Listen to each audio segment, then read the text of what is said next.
Inteligencia dental. El líder indiscutible y absoluto en educación dental a distancia en idioma castellano. Le da la más cordial bienvenida a esta conferencia grabada. Gracias a nuestros patrocinadores oficiales.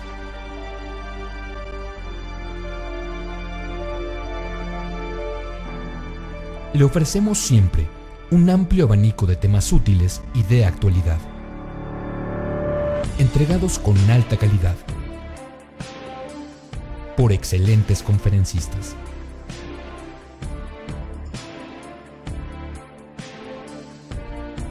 Es un placer recibirle en nuestras conferencias Webex en vivo por Internet, con sesión de preguntas y respuestas, o en nuestras conferencias grabadas, disponibles en nuestro canal de YouTube.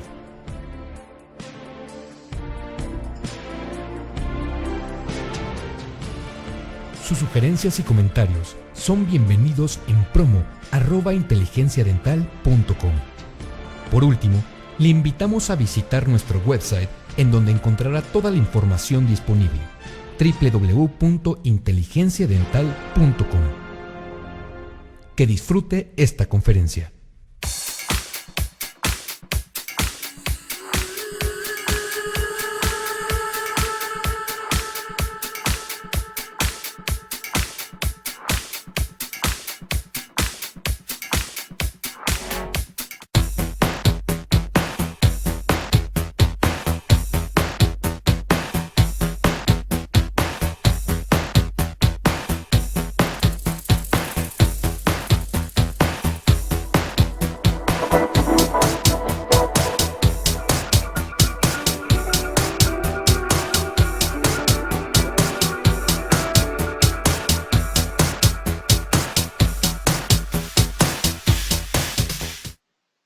Muchísimas gracias, Fer, y muchísimas gracias a Inteligencia Dental, a COE Internacional, que hace posible que esto suceda. Y pues sí, como bien lo mencionaste, es un tema bastante interesante, es un tema muy bueno porque toma una perspectiva que muchas veces nosotros como dentistas la damos por hecho. Damos por hecho que esto no sucede, o incluso creemos que se vuelve algo cultural, que ya tiene que suceder porque sí.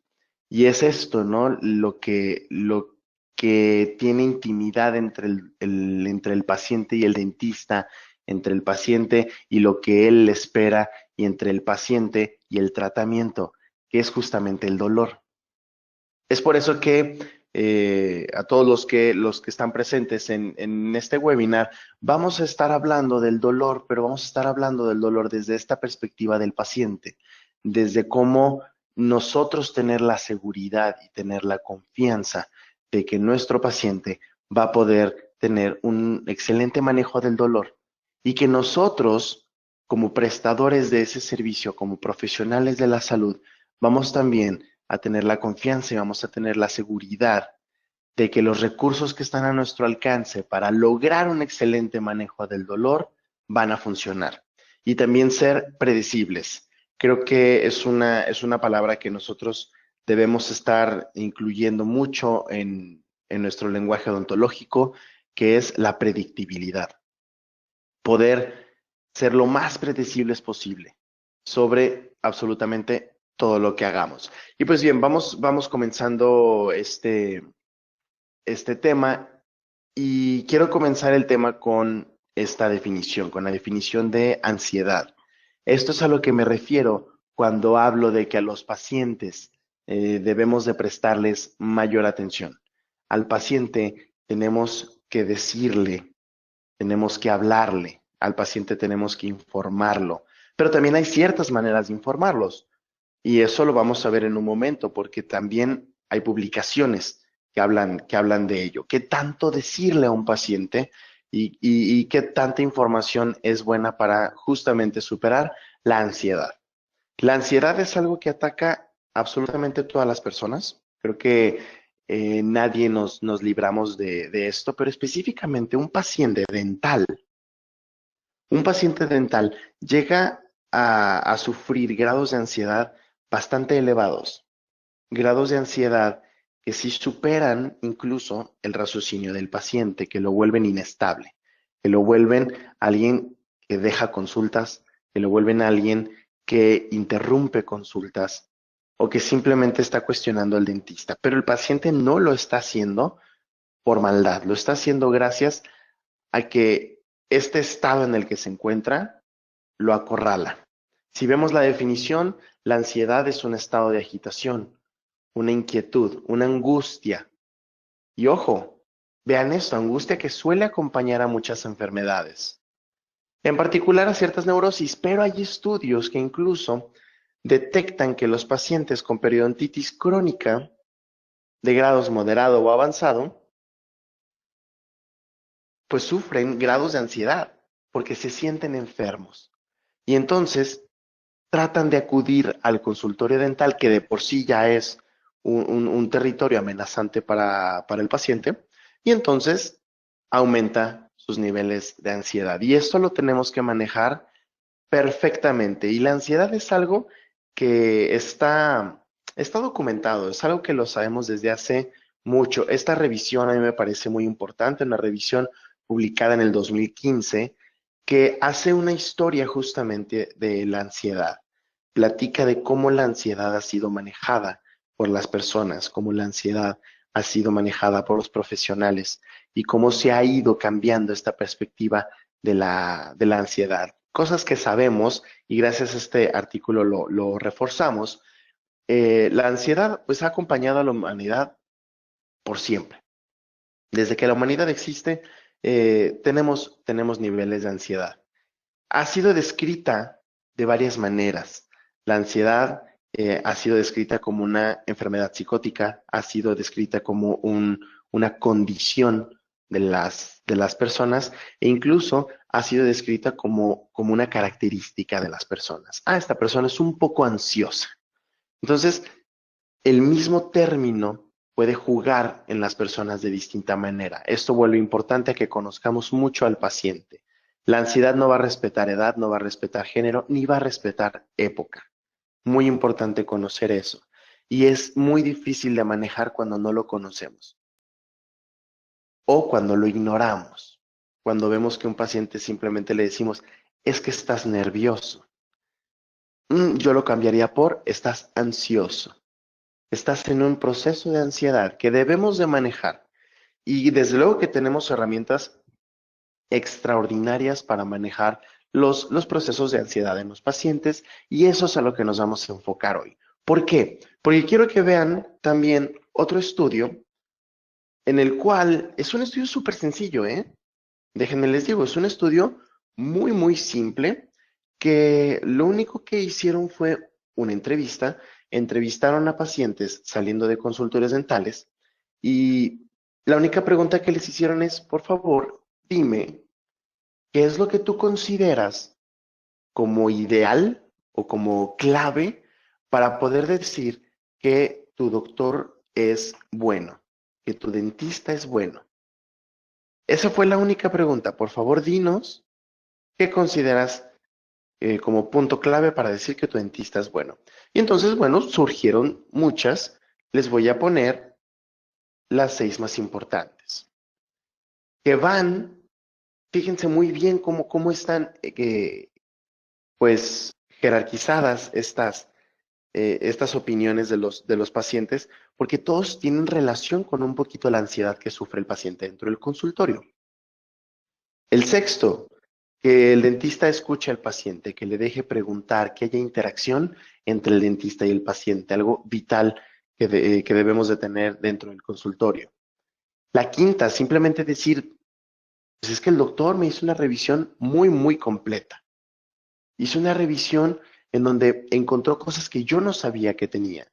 Encontró cosas que nadie me había dicho que yo tenía o incluso me dijo algo que ni me había dado cuenta. Por ejemplo, los torus. Pacientes que tienen torus, yo siempre se los digo. Mira, tienes aquí unas bolitas, aquí así, así, así, así. Son completamente normales. Estamos en una variación de lo fisiológico, de lo normal. No te asustes.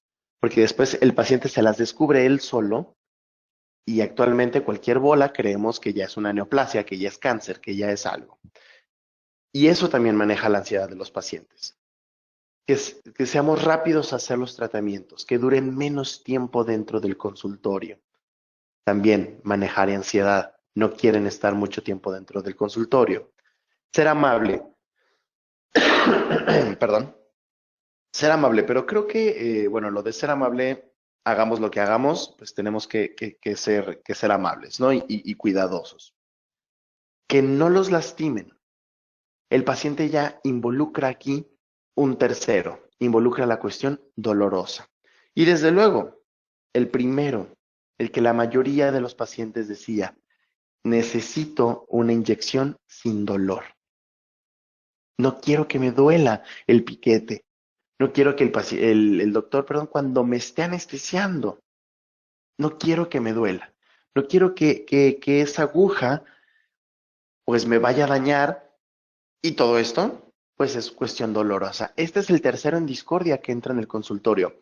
El paciente viene ansioso, el paciente ya viene en un estado temeroso, el paciente ya viene incluso predispuesto por todas las opiniones que puede o no estar escuchando sobre el tratamiento que le vayan a hacer.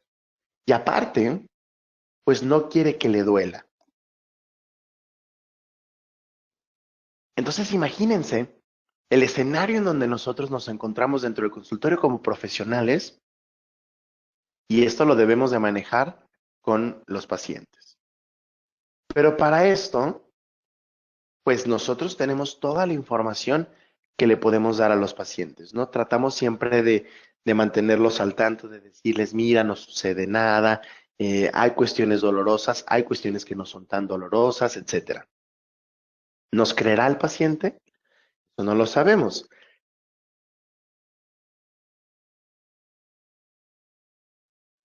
Hay estudios que puedan determinar si si eso funciona. Sí, sí los hay.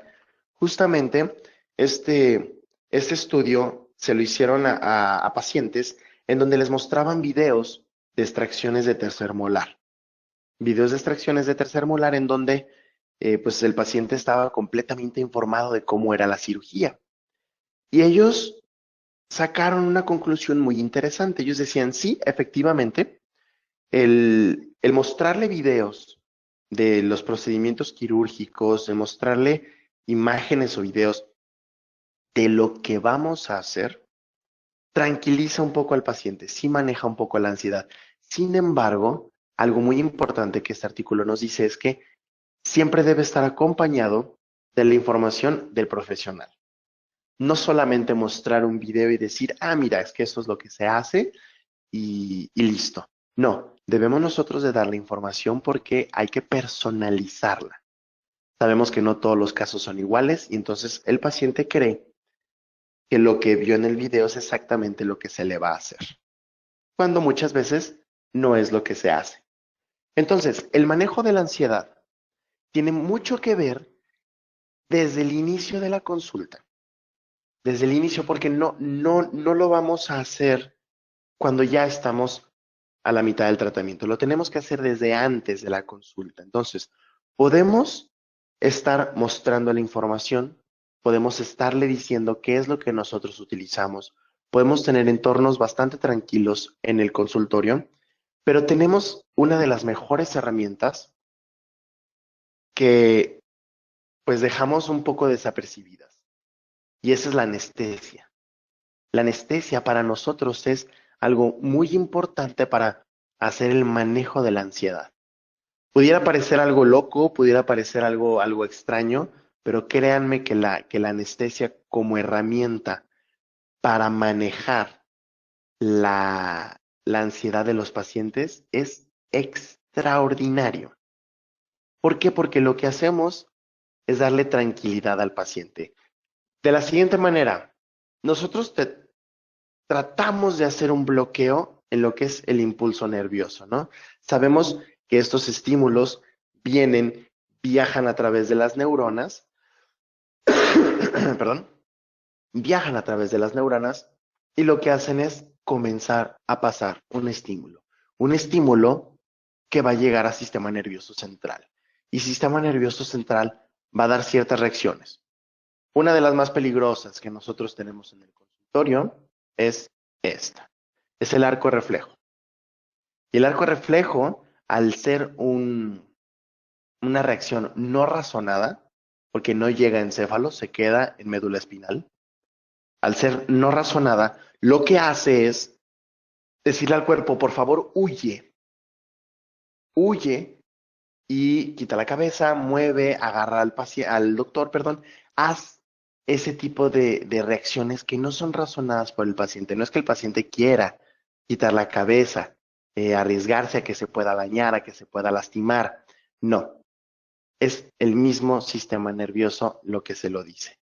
Pero cuando nosotros utilizamos anestesia, cuando nosotros ya bloqueamos ese estímulo, el paciente comienza a tranquilizarse, porque sabe que en ese momento ya todo se va a encontrar bien. Ya no va a haber dolor, que es lo que más le interesa al paciente, que es lo que siempre está en preocupación de los pacientes, el dolor. En el momento que lo bloqueamos, entonces todo se tranquiliza. ¿Qué herramientas tenemos? Herramientas muy importantes en donde nosotros podemos participar son simplemente las anestesias. ¿Las anestesias le van a dar tranquilidad al paciente? Sí, créanme, sí se le da tranquilidad al paciente. Una tranquilidad, a mí me gusta mucho mencionárselos a los pacientes, muy parecida a lo que es, pues, un spa. Tal cual, que digamos, nos ponemos en ese ambiente, muchos consultorios musicalizamos, muchos doctores, perdón, musicalizamos el consultorio para dar también esa tranquilidad. Si esto, junto con nuestra anestesia, que tenga ciertas características, hacemos entonces un entorno perfecto para que el paciente disminuya sus niveles de ansiedad, el tratamiento sea mucho más tranquilo, la experiencia del paciente sea mucho mejor con un producto tan sencillo como la anestesia. Y algo tan pequeño y algo tan común en los consultorios es nuestra herramienta más poderosa para manejar los procesos ansiosos de los pacientes. ¿Por qué? Ahí les va. Vamos a analizar las diferencias entre las anestesias. Ahora sí, metiéndonos un poco en la ciencia del anestésico. Vamos viendo tres aspectos fundamentales de los anestésicos, que es el comienzo. A partir de que tú anestesias al paciente, ¿en cuánto tiempo el paciente va a tener esta sensación de anestesia? Después, ¿cuánto le va a durar? Y por último, su vida media, que es cuánto tiempo dura activo en el sistema ya como fármaco. ¿Cuánto tiempo va a durar activo? En el comienzo, algo importantísimo para la ansiedad es, en el momento que yo anestesio, que el paciente sepa que el efecto se logró. Vamos a verlo de izquierda a derecha. Lo que es el gris más fuerte es lidocaína, el rojo es mepivacaína y el gris más claro es articaína. Vamos a ver el comienzo. En el comienzo, la anestesia más lenta y curiosamente la más usada es la lidocaína. La lidocaína tiene un tiempo de comienzo de 10 minutos.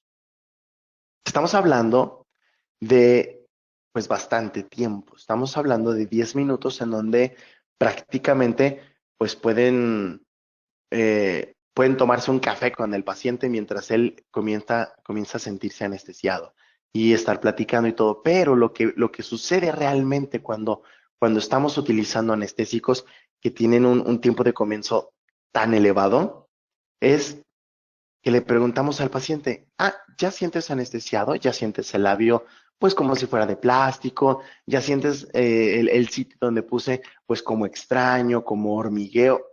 Y el paciente dice, no.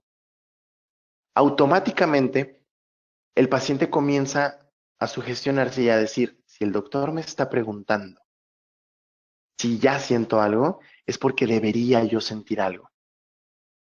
Y comienza a preocuparse. Y la ansiedad no la estamos controlando. Son 10 minutos. en donde el paciente ya después de esos 10 minutos va a comenzar a sentir una anestesia, probablemente no tan profunda, y comienza entonces esta cuestión que lo hemos vivido, estoy seguro, donde el paciente nos dice, es que sí siento, pero no mucho. No sé por qué, pero no siento mucho. Y entonces nosotros nos preocupamos y decimos, pues voy a poner otro cartucho. Y después viene un tercer cartucho. En promedio, esos son los cartuchos que los usuarios de lidocaína usan en sus pacientes. Por la profundidad de la anestesia no se logra tanto.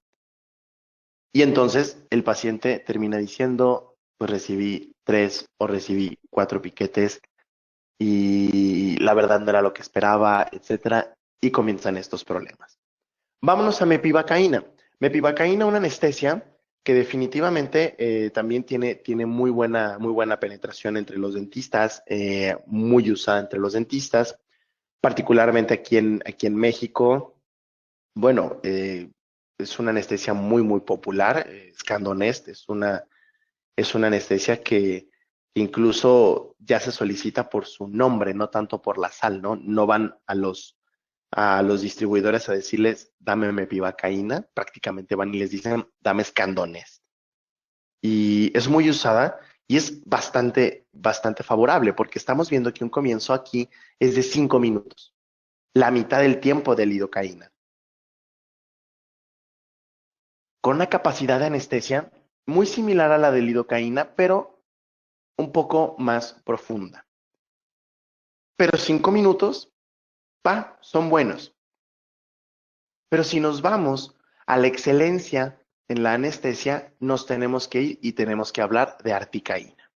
El tercer rubro de estas gráficas que en el comienzo pudiera parecer que no se ve, como si se me hubiera olvidado colocarla, pero no se me olvidó. Lo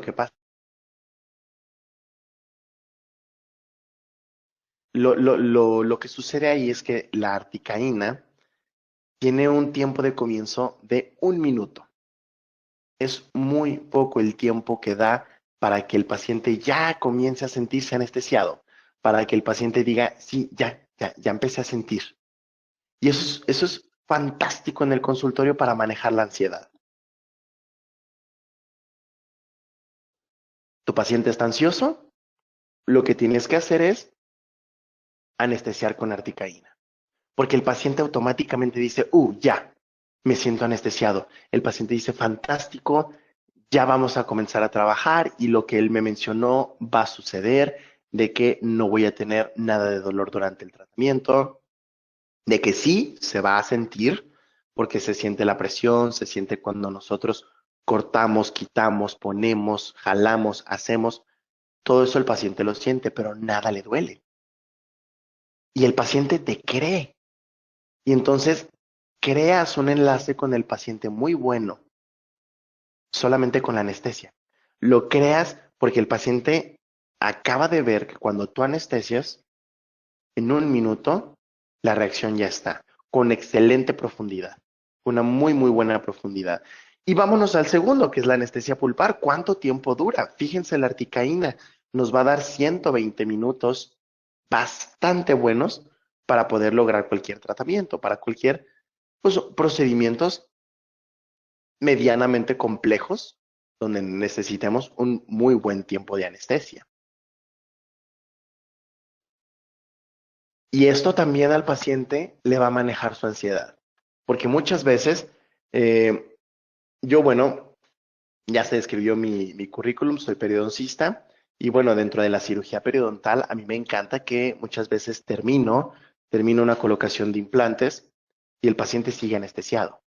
Y el paciente se va a casa anestesiado, donde yo ahí le advierto completamente que pues tome un analgésico en su casa porque va a bajar el efecto del anestésico y es probable que haya algo de dolor. Tampoco no le mentimos a los pacientes, pero que me dé tiempo de que toda la parte de la consulta, todas las indicaciones, el paciente siga anestesiado, es fantástico. Es una experiencia que personalmente la he vivido, es una experiencia que recomiendo mucho a todos los colegas odontólogos que nos están escuchando, de verdad utilizar articaína para poder tener este tipo de resultados y para poder controlar a los pacientes y que no salgan ansiosos. Muchas veces terminamos el tratamiento, estamos dando indicaciones y el paciente dice, ya me está doliendo. Y ahí empieza la preocupación del paciente de sí, todo muy padre durante el tratamiento, pero ahorita ya me está doliendo. Y vámonos lo último, vida media. La vida media es simplemente cuánto tiempo necesita un fármaco, en este caso, cuánto tiempo necesita el anestésico para comenzarse a depurar en un 50%. Articaína necesita media hora. Media hora y fíjense en la gráfica contra 95 minutos, contra 110 minutos que necesitan las otras dos sales anestésicas, pues articaína comienza a ser el anestésico más seguro, porque es el que se va a metabolizar directamente en sangre. Se va a metabolizar en sangre. Y otra cosa también del por qué tenemos esta velocidad en la articaína. ¿Por qué comienza tan rápido la articaína? ¿Qué tiene de especial? No es tan complicado, es simplemente en dónde se encuentra dentro de la tabla del pH. Nos vamos a dar cuenta que el anestésico, entre más ácido sea, más lento va a ser. Todos son ácidos, mucho ojo aquí. Todos los anestésicos son ácidos, simplemente entre menos ácido sea, este va a ser más rápido, porque necesitamos que el anestésico se neutralice dentro del cuerpo, que llegue al pH de 7 para que pueda comenzar su función. Y como vemos ahí, articaína está más cerca de ese 7, comparado contra lidocaína, que es la más lenta, o contra mepivacaína, que se queda en segundo lugar. Por eso es la más rápida, porque tiene un pH muy, muy controlado. Estamos entre el 4 y el 4.5. Es un pH muy controlado dentro de su fabricación, por lo tanto, llega perfectamente al 7. Medicaín, siendo el anestésico que es articaína, Medicaín tiene una fabricación estrictamente controlada y por lo tanto se puede garantizar la efectividad, se puede garantizar la rapidez y se puede garantizar la seguridad y la profundidad de esta anestesia. Y bueno, si conocemos un poco sobre la articaína, nos vamos a sorprender porque su fabricación fue exclusivamente para el odontólogo. Fue exclusiva para el odontólogo. Nace esta anestesia y esta anestesia no pasa por el uso médico y después adaptarse al uso odontológico. Esta nació directamente para los dentistas, para nosotros los odontólogos. Y lo que hicieron ellos fue tomar lo mejor de los dos mundos que acabamos de ver ahí, el mundo éster y el mundo amida. Tomar lo mejor y crear una molécula que su centro va a ser amida, que es una molécula amida completamente, pero va a tener un radical éster. Este radical lo colocaron justamente ahí. Esta fue fabricada de la siguiente manera para poder ser metabolizada en plasma, para que no tenga la necesidad de llegar al hígado y que el hígado trabaje en 100% sobre el fármaco. Que el hígado haga un trabajo final simplemente para desbaratar la molécula, poderla enviar a riñón y que entonces sea expulsada del cuerpo. Pero el plasma se encarga de inactivar casi en su totalidad la anestesia por ese radical éster. Y el centro es amida porque desde luego la molécula completa es una molécula amida. Por eso la articaína la tenemos catalogada en las moléculas amida. Y vamos a ver cómo funciona.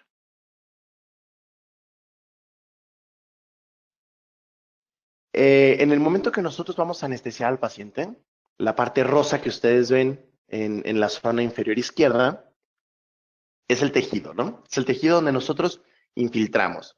Entonces, nosotros infiltramos el anestésico y siempre va a ser en el modo inactivado. El anestésico entra como un fármaco inactivo. Recuerden que es una sustancia ácida Entonces es probable que sí, cuando anestesiamos y el paciente da un pequeño brinquito, lo que siente es la acidez del anestésico. Hay personas más susceptibles a esta sensación que otras. ¿Qué necesitamos? Que se neutralice. Una vez que se neutraliza, entonces el pH del anestésico cambia, se hace neutro y de pasar a un anestésico inactivo comienza a activarse. Esto sucede en el caso de Medicaid en un lapso de 1 minuto. Y entonces en 1 minuto el anestésico ya es capaz de penetrar la membrana celular de las neuronas, que es lo que estamos viendo ahí, es capaz de ya neutralizarse y entrar para poder anclarse a los receptores, estos receptores que van a hacer que el estímulo no suceda, que el estímulo no pase de neurona a neurona, que no se despolarice y se repolarice la membrana para poder transmitir este impulso nervioso. Por lo tanto, la sinapsis queda aquí completamente anulada. Queda anulada y el paciente aquí ya se encuentra anestesiado. Recuerden que esto es en 1 minuto cuando utilizamos Medicaid. En 1 minuto tu paciente baja sus niveles de ansiedad, en 1 minuto tu paciente va a estar mucho más tranquilo y en 1 minuto tu paciente comienza a sentirse en este ambiente de spa porque ya le pusimos la música, porque ya le dijimos qué es lo que íbamos a hacer. Recuerden que funciona poderle mostrar los tratamientos, pero con información del profesional. No dejemos nada más las imágenes o los videos ahí crudos. Y entonces la anestesia viene a ser la cereza del pastel, viene a ser esto que le dice al paciente, ya vamos a comenzar, tranquilo, todo va a estar bien.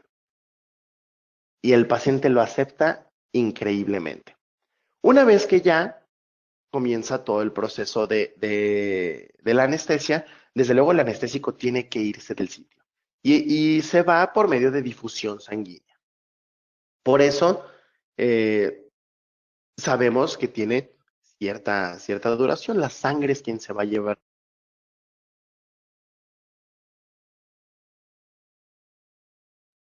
Ah, perdón por las pausas, pero sí tengo un poco de tos, entonces hago esas pequeñas pausas cuando me agarran los ataques de tos. Pero la sangre se lleva este anestésico y aquí es donde comienza a metabolizarse, aquí es donde comienza a inactivarse Medicaid, porque Medicaid ya cuando entra a plasma va a haber aquí un elemento que es la esterasa o la colinesterasa que se va a encargar de agarrar y detectar ese radical éster que tenía la molécula y le va a decir, yo te conozco y te puedo inactivar. Soy una enzima que se encarga de deshacerme de radicales y de elementos como tú. Lo agarra, ¡pum!, y lo inactiva. Y entonces ya no tenemos anestésico activo en el cuerpo. Ya no está el anestésico circulando en nuestro sistema de manera activa hasta que llegue al hígado y el hígado comience a procesarlo de poco en poco, que también le toma su tiempo. No, aquí no. Aquí, desde la sangre, comienza la inactivación. Después, desde luego, el proceso termina en el hígado. El hígado se va a encargar del resto de la molécula, se va a encargar de la parte amida, pero se va a encargar de moléculas ya inactivas, ya procesadas. El hígado lo trabaja mucho más rápido y entonces se va a riñones y de riñones sale del sistema. Y esto sucede en un proceso de media hora para poder inactivar el 50% de nuestro anestésico que inyectamos. Entonces, aquí es donde particularmente yo me di cuenta que estaba usando y que a diario uso una de las herramientas más poderosas que tenemos para manejar la ansiedad y no solo el dolor, la ansiedad del paciente. Lograr esa lealtad del paciente y esa recomendación que es fantástica cuando dicen, ve con ese doctor porque es fabuloso, ve con ese doctor porque no te duele, ve con ese doctor porque la verdad no es como los consultorios dentales regulares. No es la silla de tortura que a veces los pacientes nos dicen, ¿no? De, ya me voy a sentar en la silla de la tortura. No. Aquí llegan a relajarse Y aquí llegan para resolver un problema que tienen y se va a hacer de la mejor manera. Y entonces, si hacemos una pequeña comparación,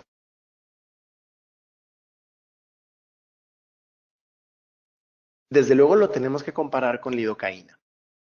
No por otra cosa, no por menospreciar la lidocaína, sino porque lo tenemos que comparar con la amida por excelencia.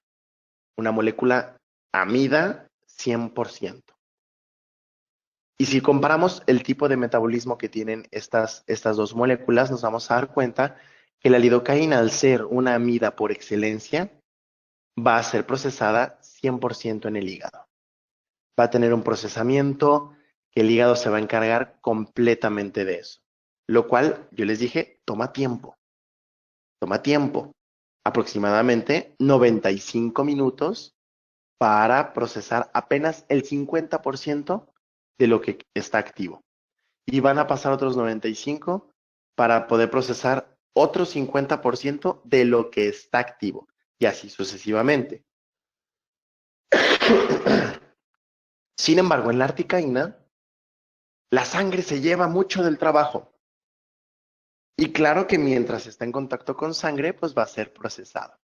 Y esto va a suceder siempre, siempre va a suceder. Y el resto, bueno, ya es un trabajo del hígado, pero el hígado ya dice, pues listo, me lo pasaron ya parcialmente procesado, mi proceso es mucho más rápido. Esto le toma media hora para el 50% de lo que se encuentra activo, otra media hora y otro 50% de lo que se encuentra activo en el cuerpo. Y analizando la molécula, las dos moléculas contienen un espacio aromático. Las dos tienen un anillo aromático, pero esto también tiene su porqué. Esto es para poder ser liposoluble, para poder traspasar la membrana celular. Recuerden esta bicapa fosfolipídica que es muy celosa, que no deja pasar cualquier cosa, tiene que ser compatible. Entre más compatible seas, entre el coeficiente de liposolubilidad sea más alto, pues va a ser mucho más fácil y en mayor cantidad lo que se va a poder ingresar al sistema y que sea efectivo para la anestesia. Entonces, articaína, que es la que se encuentra de abajo, tiene un anillo de tiofeno, el cual tiene un coeficiente de liposolubilidad de 17, el cual hace que sea mucho más potente. Si ustedes han utilizado Medicaína y se han preguntado, o sea, ¿por qué realmente? O sea, ¿qué tiene esta anestesia que no tienen las demás? Y yo veo que el paciente me dice, ¿esta sí me anestesió con ganas? Es esto, es su fabricación, es la creación de esta molécula que la hicieron perfecta para que el cuerpo la pueda aceptar.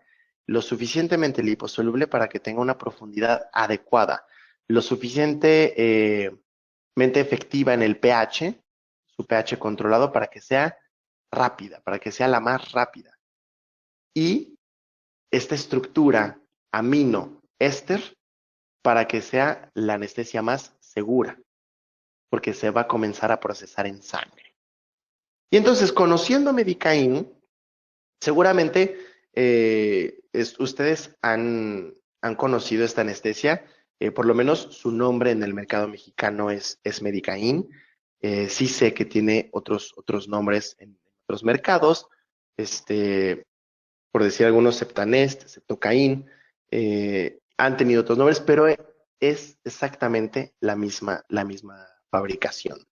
Estamos ante una anestesia que tiene un 4% de articaína, es una concentración a un 4%, y va a tener dos presentaciones, uno a 100,000 y uno a 200,000. Esto no es de que una sea más fuerte que otra, es la concentración de epinefrina. Una a 200,000 va a contener la mitad de epinefrina que la concentración normal, que es 1 a 100,000. Estamos hablando de 0.009 miligramos de epinefrina por cartucho en 1 a 200,000. Es la mitad. La concentración normal es 0.18 miligramos de epinefrina por cartucho. Entonces, estamos ante dos presentaciones justamente para cuidar a estos pacientes diabéticos controlados, desde luego, hipertensos controlados, todos nuestros pacientes sistémicos que se encuentran controlados, en donde queremos la rapidez, queremos la seguridad, queremos la profundidad, queremos todas estas ventajas que nos da Medicaín, manejar ansiedad, manejar estrés, tener una experiencia agradable dentro del consultorio durante el tratamiento y post-tratamiento, pero queremos cuidar a nuestro paciente de la epinefrina, se encuentra 1 a 200,000. Es justamente el diferencial que tiene esta necesidad.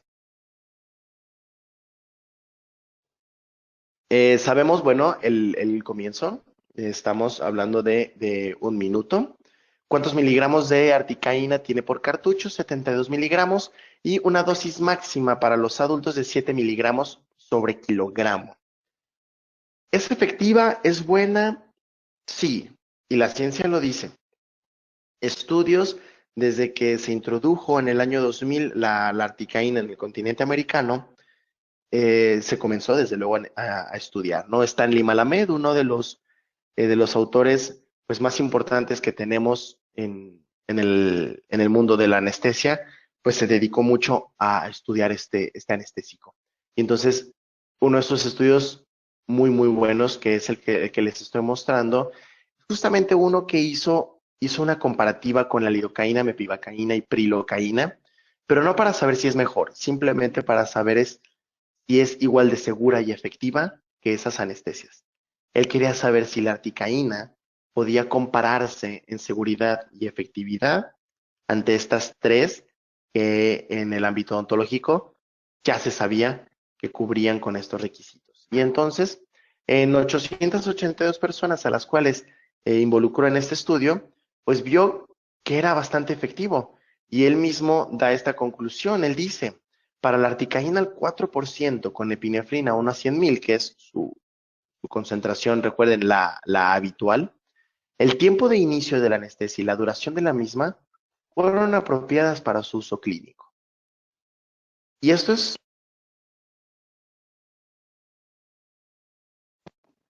es algo muy importante porque pudiéramos tener el anestésico más rápido, que iniciara en 1 minuto o menos, pero si el tiempo de anestesia me dura 15 minutos, híjole, para el uso clínico no sería tan efectivo. Sin embargo, aquí funciona muy bien. Su uso clínico es apto para el uso clínico porque la duración y el inicio de la anestesia son muy buenos. Y entonces menciona que son comparables con los ya observados en otros anestésicos, superior a unos como lo es con la lidocaína.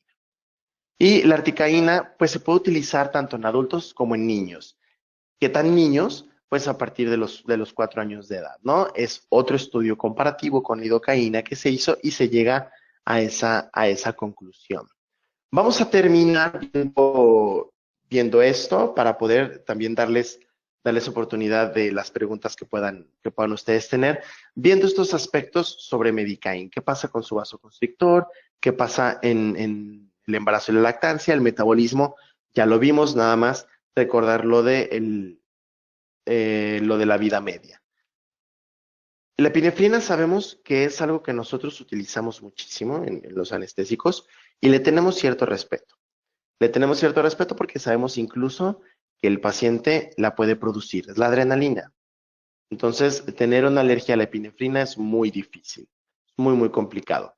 Esta se obtiene de la glándula, perdón, de la médula de la glándula suprarrenal de los animales, y entonces sabemos que es de origen pues, muy natural, un origen completamente natural.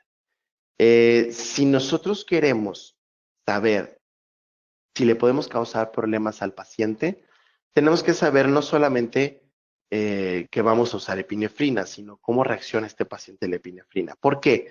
Porque si nosotros aumentamos la concentración de epinefrina a una concentración de 150 a 200 picogramos por mililitro, o sea, el equivalente a 4 cartuchos con epinefrina 1 a 100,000, y ojo, esta es la concentración común en la mayoría de los anestésicos, entonces vamos nosotros a desatar una una reacción en el cuerpo en donde el cuerpo se nos va a poner en un estado de alerta.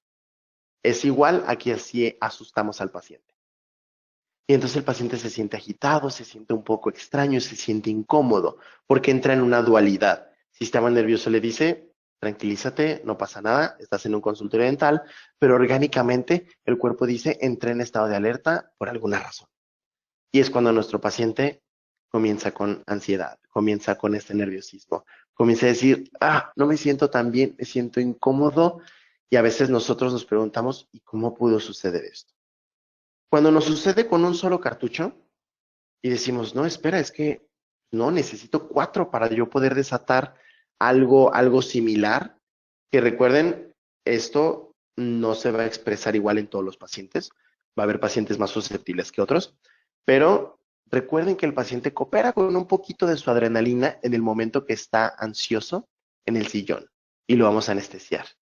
Nosotros le ponemos un poco de epinefrina, el paciente coopera con su adrenalina y comienza a tener esta incomodidad. No hay que preocuparnos, no hay que llegar a un grado de estrés, hay que sentar al paciente, hay que explicarle, esto es lo que sucede, tu cuerpo está reaccionando de esta manera, vamos a tranquilizarnos. Al final, yo sé que va a durar un buen rato el efecto de la anestesia, me quedo bastante tranquilo. Simplemente tranquilizar al paciente y seguir manejando su ansiedad. Ansiedad es la palabra central de esta plática. ¿Qué pasa con el embarazo y la lactancia? Lo que nos preocupa del embarazo y la lactancia es la toxicidad, la potencial toxicidad que pueda tener este fármaco ante el bebé o la madre. Nunca hay que olvidarnos de los dos, tanto del bebé como de la madre. Y desde luego que hay estudios, ¿no? Hay estudios en donde se hizo un perfil toxicológico de la articaína como anestésico local. Se utiliza Septanest, que es el equivalente o es exactamente lo mismo que Medicaín. Se utiliza para saber qué perfil toxicológico hay en 4 puntos. ¿Qué dosis se le va a poner? ¿Cuál es la toxicidad reproductiva que tiene?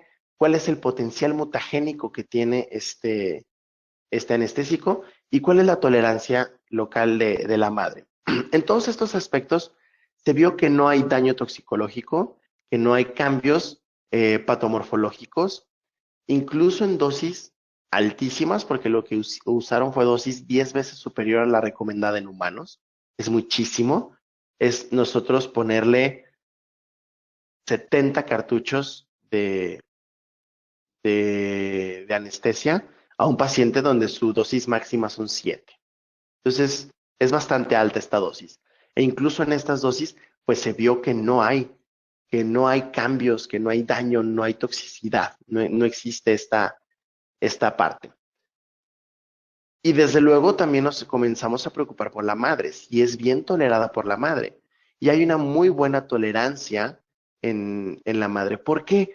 Porque recordemos que Medicaín se comienza a metabolizar en sangre. Medicaín comienza su metabolismo en sangre. Ahí es en donde se inactiva. Y eso nos lleva justamente a la parte de la vida media. Recordemos lo que les mencionaba, que la vida media es cuánto tiempo necesita el medicamento para poder degradarse en 50%. Y entonces, al saber nosotros que Medicaín necesita media hora, recordémoslo, es la parte derecha de la gráfica, necesita solo media hora para metabolizarse, es el anestésico con el metabolismo más rápido que tenemos, pues entonces, si lo graficamos y tenemos la concentración total y comienza a pasar las vidas medias, sabemos que en la primera vida media, el 50% de esto que está activo se va a degradar. Nos va a quedar el otro 50% activo. Segunda vida media, nos va a quedar solamente un porcentaje menor y así nos vamos a ir. 25%, 12.2% de lo que va quedando activo. Quinta vida media, nos va a quedar hasta un 3.05%. Esto quiere decir que la permanencia en sistema activo es de 2.5 horas. Es muy difícil que lleguemos a un 0%. Realmente es muy difícil que lleguemos a un 0% y hay estudios que han visto que los pacientes en su primera orina, después de, de haber sido anestesiados, sueltan en la orina hasta un 4%, que es muy poco realmente, hasta un 4% de articaína activa. Entonces, si se sale del sistema, eso es bastante bueno, porque yo estoy viendo que me queda hasta un 3.05%. Si el paciente soltó un 4% que se encuentra activo, yo sé que ya no le va a quedar articaína en el sistema, ya lo está soltando. De repente preocupa un poco porque si lo comparamos con lidocaína que es mucho más lenta en su vida media y los pacientes sueltan hasta un 15% de anestésico activo, comenzamos a pensar que si se queda mucho tiempo el anestésico activo en el sistema. Y si aumentamos las dosis, que regularmente lo tenemos que hacer por la poca profundidad de la anestesia, entonces, pues estamos aumentando estas concentraciones, estamos dejando mucho tiempo un anestésico en sistema activo. Por lo que, pues sí, no nos encanta que el paciente tenga medicamentos activos por tanto tiempo, cuando incluso la consulta, el tratamiento fue el día de ayer y hoy sigue con anestésico activo por las concentraciones que se colocaron y por la lentitud que tiene el metabolismo. Y vamos a pasar por último a este último tema, ya para poder pasar a sus preguntas, de la aguja. Porque recuerden, la anestesia pues va infiltrada. El paciente a veces no le preocupa tanto el cartucho, le preocupa la jeringa, le preocupa la aguja, porque es lo que él ve. Y él dice, ay, no, es que las agujas son muy grandes, son larguísimas, y no es lo que duele, el piquete, etcétera. Vamos viendo cómo también una excelente aguja ayuda a manejar todos estos niveles de ansiedad de los pacientes. Y eso se hizo una investigación justamente aquí en la ciudad de Guadalajara. Se, se hace una investigación en donde comienzan a ver el por qué algunas agujas se siente como que rasguñan al paciente por dentro. Si ustedes han experimentado eso y se han preguntado, bueno, ¿por qué sucede eso que siento como si arañara al paciente por dentro? No es que el paciente esté súper fibroso.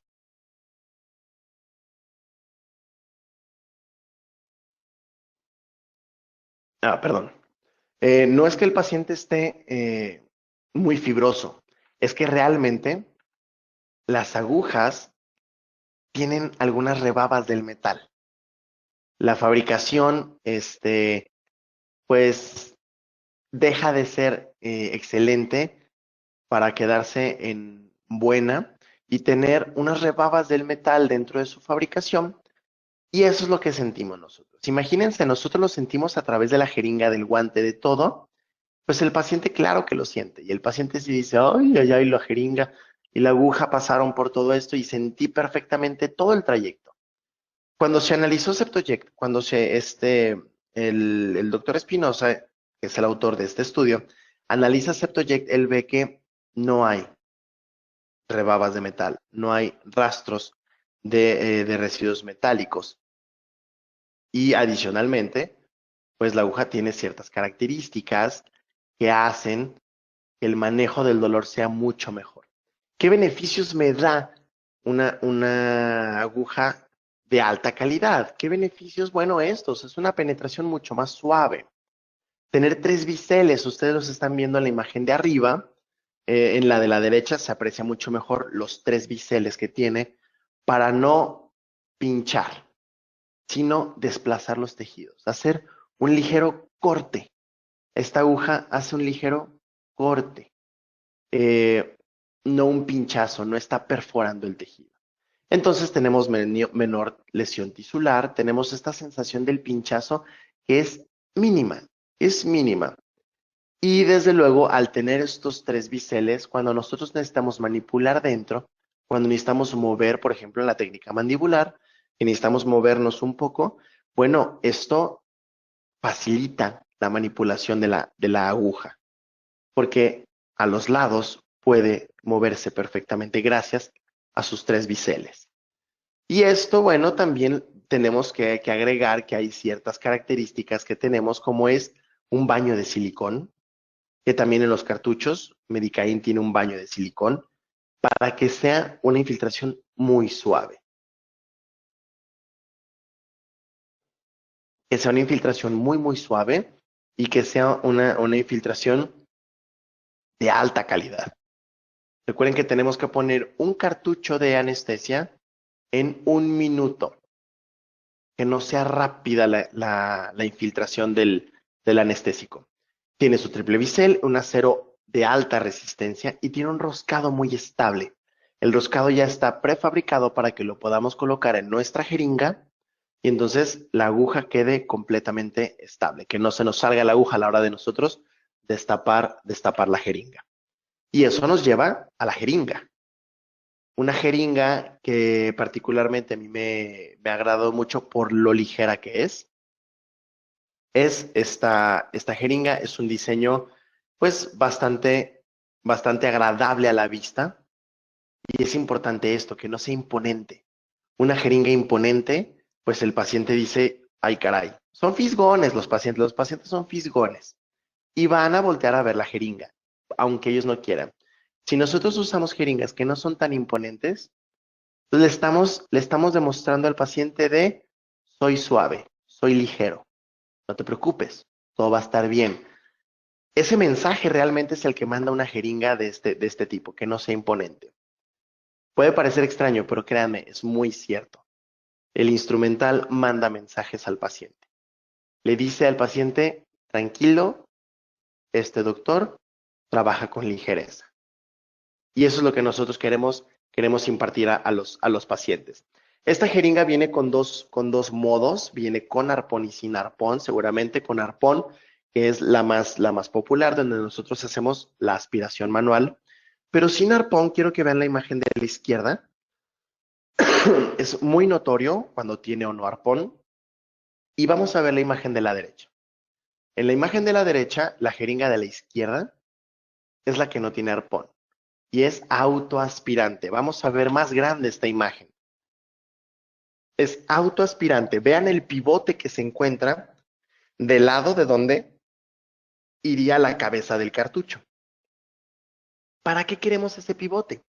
Bueno, al no tener arpón necesitamos algo que nos cree una presión negativa dentro del cartucho para que pueda aspirar y nosotros saber si no estamos depositando el anestésico en torrente sanguíneo. Y entonces este pivote lo logra. Nosotros hacemos la presión del cartucho y primero hay una aspiración y entonces comienza la inyección. Entonces, cuando estemos utilizando jeringas autoaspirantes, hay que hacer una ligera presión y no continuarla. Ligera presión y soltar para que haga esa aspiración y nos aseguremos que no estemos en vaso sanguíneo. Y entonces continuamos con nuestra inyección. En la jeringa con arpón, bueno, la aspiración es completamente manual. Las dos tienen exactamente la misma calidad de fabricación. Acero, una sola pieza. Estas no se desarman. Y al ser más pequeñas, al ser más ligeras, se pueden manejar mucho mejor dentro del autoclave, en las bolsas medianas, que a veces tenemos que desarmar nuestra jeringa para poder esterilizar. Aquí no es necesario. Y otra cosa adicional, y este ya es para terminar, bueno, que esta jeringa viene en tamaños. Desde luego que la parte del cartucho es estandarizada para el cartucho de 1.8 mililitros, pero lo que es la parte del pulgar y la parte de donde sujetamos con los dedos índice y medio, donde sujetamos la jeringa, pues aquí sí cambia un poco. Estamos en jeringas chicas, jeringas medianas, jeringas grandes. Esto pues va porque pues, no todas las personas somos iguales y esto es como los zapatos. Nos vamos a comprar el que mejor nos quede. Ya nos gustó ese modelo, pues simplemente hay que buscar el que mejor nos quede y con el que mejor vamos a poder trabajar. Si manejamos todo esto, vamos a poder controlar a nuestros pacientes. Vamos a poder hacer un excelente manejo del dolor, manejo de la ansiedad, manejo de la perspectiva del paciente hacia nosotros, con algo que hemos tenido toda la vida en el consultorio, que es la anestesia. Entonces, como conclusión, yo sí les dejo que la anestesia no la debemos de dejar de lado, no debemos de prestarle menos atención. debemos de estar muy al pendientes de la calidad del anestésico, de cómo el anestésico me ayuda a manejar a mis pacientes y cómo puedo utilizar el anestésico como una herramienta incluso para incrementar el negocio que es el consultorio, ¿no? Es una realidad, el negocio es el consultorio es un negocio, prestamos servicios de salud desde luego, pero el anestésico es un argumento excelente para poderles decir al paciente, mira, trabajo de esta manera, trabajo con esta calidad y manejo a los pacientes de esta manera. Y pues bueno, les dejo una manera de contacto, si gustan contactarme. De repente sí tardo un poco en responder, pero bueno, sí estoy en, en varias cosas, pues haciendo muchas actividades, entonces siempre respondo, pero sí, a veces suelo tardarme un poco. Y no me queda otra más que agradecer a Inteligencia Dental por alojarnos en su plataforma para poder transmitir este tipo de conocimientos. Agradecer desde luego a Septodont, agradecer a Coa Internacional, que pues también son los que hacen posible que esto suceda. Y si hay preguntas, bueno, con gusto poderla responder.